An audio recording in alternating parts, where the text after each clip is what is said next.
What you were talking about, Kenny, Fanger Dan, the 4-time champion.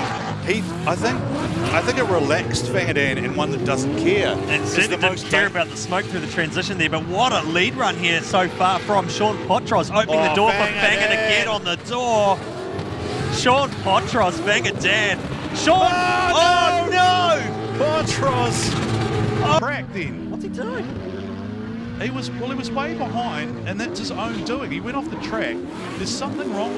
Like I don't understand how you call it. Like something massive has happened for Jordan Blackie before they even got to the start chicane. I really want. Yeah, there's something not right in that car. Look at how it's bouncing and bucking. It's unsettled, and I can't see how Jordan Joyce can track. No, he's gone straight again. How does Jordan, the veteran drifter, multiple 3-time NZ, and Kurt Blackie in the silver machine known as Wolfie, the 86. A bit of a jump and a surge there from Kurt Blackie just to try and get things going. Kurt Blackie has really chased aggressively this weekend, Kenny. He's really trying to make a name for himself as a guy who is right up on the door. But there's a waver there and a straighten up from Kurt Blackie in the chase. I think he might have just lost his way a little bit there. See an engine combination. Let's see what Shane can do this time here as he tries to get right on the door. Nice and close. He comes off the line. That's okay for the chase car though. Jesse Greenslade managing to pull a gap through a shallower line, but will run up. Let's see if the power of the Mustang can get up on that, close that gap between himself and Greenslade. Nice run. So as you can see here, Troy has got some good drive out of there. Both cars have got a lot of horsepower. Troy is coming in there, Gargan's leaving a nice gap, but see how he just launched up there, and what a wide line there by Gargan. He's definitely had a car problem just happen there to shut it down, because that was not a bad line there, and Troy hopefully can hold it together. This is a nice easy pass for him into the top 20, top 16. Top 16, yeah.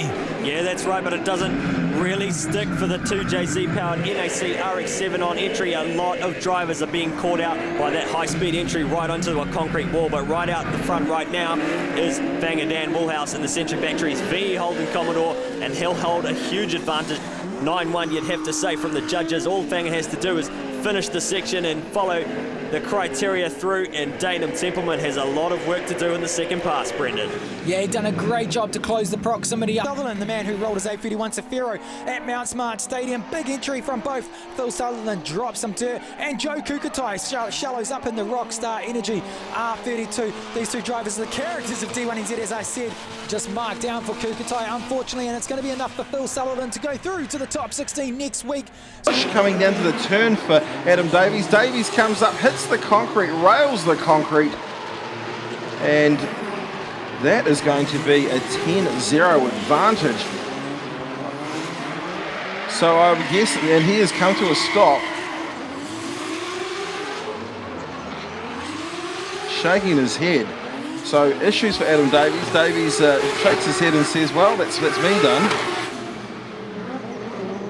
Hander at Max Motors Wellington Speedway. Town comes through, goes through that turbo smart zone, and then runs a big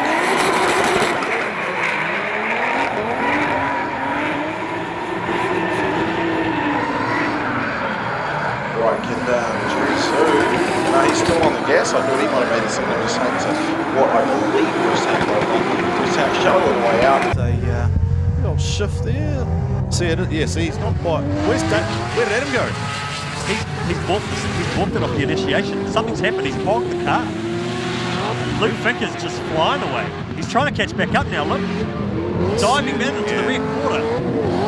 Working the wheel. You see his hands working the wheel, trying to get up onto the car, but he needs to get this win here over Michael Thorley, who we saw go off the track earlier. And Dave Steadman needs to be very careful here that he doesn't get trapped in a position he doesn't want to be. Dave Steadman done more than enough laps though to know how to modulate that throttle. Knows how to drive there, just sitting nice and comfortably there in the pocket. Knows he can put a bit of pressure on Mike Thorley there. Maybe reach out, give him a little tap, and there is Dave Steadman showing that form that makes him a real threat here at Manfield, Kitty. He's caught himself out on the rear end. He just didn't leave room for the lead car. Oh, Jordan Joyce gets hit by Jeff Jones. He gets drilled. Jordan Joyce, this is the same thing we saw this morning from Matt Brown, where we saw that kind of little flick to go and initiate, and then it just didn't come back the other way. Jeff Jones, nowhere left to go, drills into the rear of Than Adam Davies. All right, second half of the battle between Joel Patterson and the measure up for S13 of birthday boy Liam Burke. Liam Burke drives on out into the left-hander. Very shallow line, not a lot of angle for the chase car as we work our way through into the sweeper here at Hampton Downs. Patterson really tried to close the... Will be coming into this corner really quickly. Darren getting right in the pocket this time. Yeah, he knows how to drive behind most drivers. He can definitely sit in behind. There's a little bit of a bobble. Hopefully he can sit in behind there nicely. That's why I told him to give a little bit of a gap, because Bruce cut up on the inside once again. He pushed him out and really blocked him out on the room. So Darren's sitting in behind there, a little bit of a mistake. Just hanging it back there, but he puts it too wide, clips the wall, and the first second ever roll in D1NZ history for Phil Sullivan. He is borrowing Bex Bennett's NZKW R32. Who is going to show the goods? Well, Michael Thorley leading out in the Bex Bennett Pro-Am machine was looking strong throughout practice, but obviously he's in that borrowed car. It's a little bit unfamiliar to him, but he seems to be settling in right now. But look at Graham Smythe just hanging off that rear quarter of the NZKW R32. Yes, well, Graham Smythe is definitely a driver. Yes, they initiate in. Magan Turbo out on there. They put it up on the wall. Bruce Tannett's on the wall. Stacks on the angle, ladies and gentlemen, and that's both around. Woo! Can't see what happened there. Did Jace Brown tap the wall? Line. Judges are going to be liking what they've seen so far. Both stack on the angle, so they're both fluid, and obviously Vincent Langhorne mimicking what Jace Brown's doing. He does drop a wheel there, it's one wheel, but that's set him up here for close proximity, but the judge is going to really penalise him. So then he tries to just put it really there. Vincent Langhorne just on it, and that could have been a wheel off, might have been two. We'll have a look at that. Switch through. So the judges are going to be heavily marking down Vincent Langhorne here, but cool, and kudos to Jace Brown for not Hollywooding it and spinning it out or anything, just keeping it foot. on camera. Did you see that? You see that Van Dan just held that back and now has really capitalised on it through the midsection. Dave Steedman though, clawing some car pace back. Look at Wenger on the assault. He is trying to hunt down Dave Steedman, and he's right on the door of the Hydrolink S14 during practice, so he's now stepped into the Halligan machine in the chase run here. Ben Hodges leading.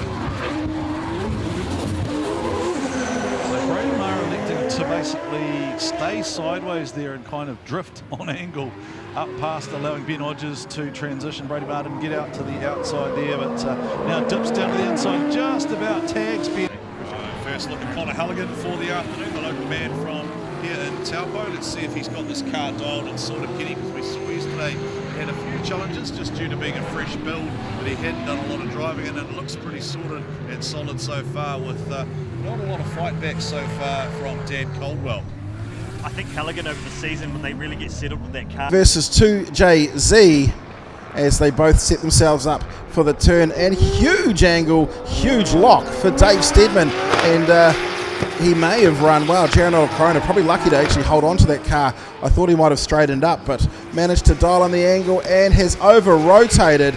Dave Steedman needs to finish off the section, and he is going to go through with a huge points advantage coming into their second half of their battle. So a pretty big advantage, but here we go. We've got Andrew Redwood leading out Jerry Zoo. Andrew Redwood is one rocket ship in that FDRX7. Look at him enter there just on the rev limiter.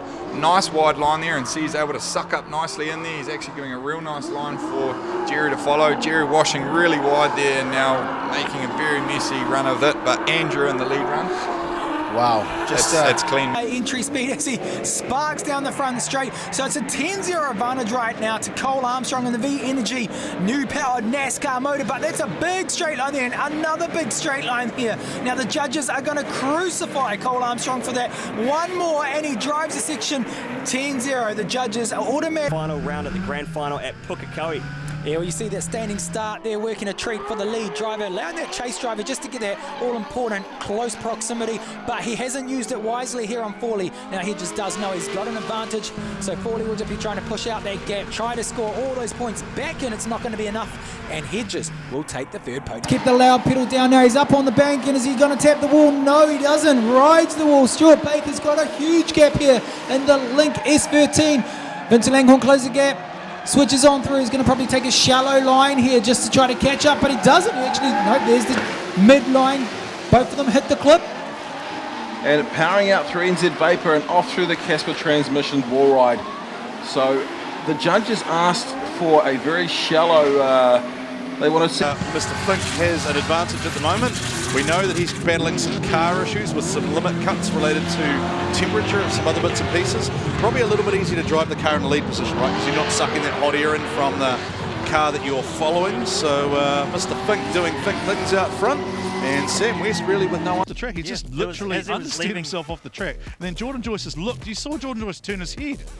So that, I mean, in my understanding of the rules... Jordan's done a great job to hold back there, wait for the lead car to catch back up and re-initiate. So I think Kurt Blackie will be marked down heavily for this, if not caused, if not potentially an incomplete because of that start procedure. I did call Dave the George Clooney of Tower on yesterday. I was hoping he might bring me an espresso for saying something like that, but he didn't. Dave doesn't have the proximity that Kurt Blackie did in his chase run, but then we know Kurt made that mistake as well. So Kurt Blackie's throwing down hard here, Kenny, and I wonder if he might have a... Dave!